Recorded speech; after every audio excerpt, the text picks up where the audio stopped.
Hi guys, it's Misty from the Book Rat, and it's time for the first Austen in August video. Alright, today's video is going to be my thoughts on Volume 1 of Emma, which is what we are reading for this year's read-along, which I invited you guys to last week. So if you've been wanting to read some Austen, or you have read this and want to chime in, we'll be discussing Emma over the next 2 weeks. The first round of questions is up, and I will leave a link to them below, but here are my thoughts. I don't think it will be a surprise to anyone when I say no, this is not my first time reading Emma, or possibly even my 10th time reading Emma, I'm really not sure.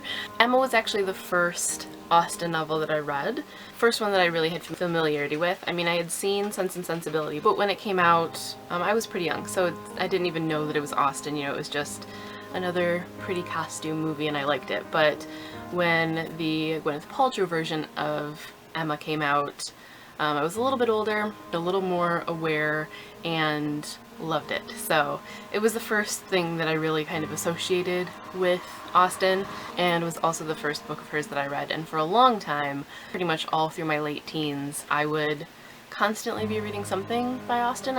I would sprinkle other things in, but I would just reread and reread and reread. And Emma was in that rotation, so I've read it a lot, I guess is what I'm saying.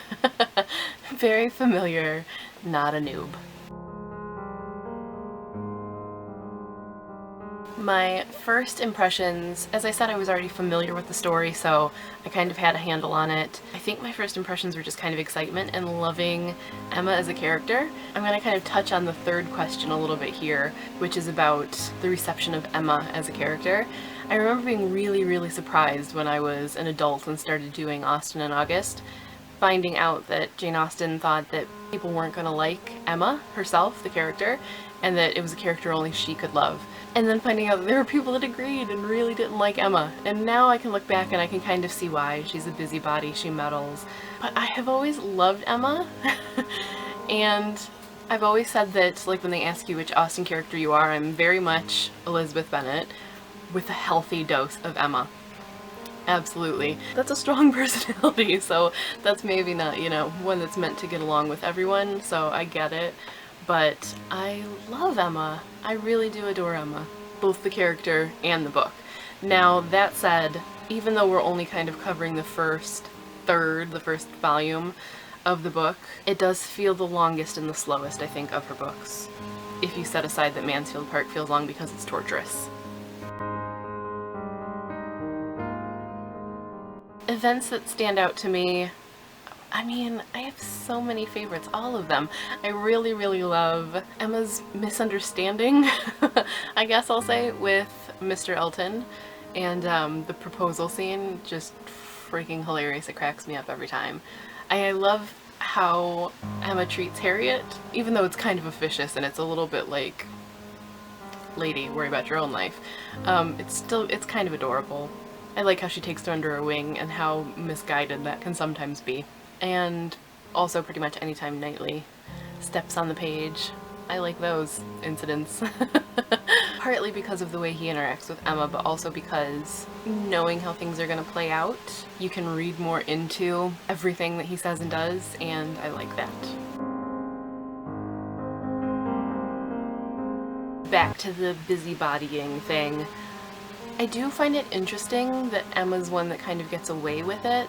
She gets off pretty lightly for meddling in people's lives and being a matchmaker, where other Austen characters may not. There are definitely other characters throughout Austen's other books that meddle in people's lives and try to do what they think is best for them, or just what they want to be done, and they don't always fare well both in the books and in the court of public opinion. But Emma does, and I think there are a couple reasons for that. Number one, you can kind of go with the obvious. She's young, intelligent, pretty, and wealthy, and can kind of get away with anything in her society, wrong as that may be. But also I think it's her intentions. She really does mean well. She really does want to help people and bring about the best possible future for them, and to bring them happiness. And though partly it's maybe boredom, you know, Regency women didn't really have much to do until they were married, so it's projects that she takes on. I really do think that it comes from the best place, and that she really does mean well, and I think that that goes a long way to excusing her behavior, because even when someone does something that you're like, God, I wish it would stop, you understand when they're doing it out of love, that it's not necessarily a bad thing, even if it's an obnoxious thing. So I think that's why she gets away with it, but yeah, it is interesting. She definitely gets away with things that we judge other characters very strongly for. There's not too much else I want to say. I probably will at some point end up talking about Frank Churchill, and now might be a good place because he is very focused on in volume 1 of the story, but he hasn't actually come into the story yet, so I'm gonna save my thoughts on Frank for now, but there might be a rant in the future.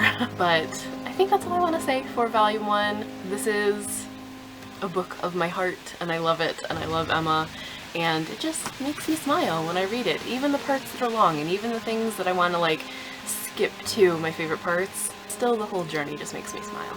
So that is all for my responses to part 1 of the Emma read-along. If you would like to join, as I said, all are welcome, whether it's a first-time read or a reread, whether you love it or hate it.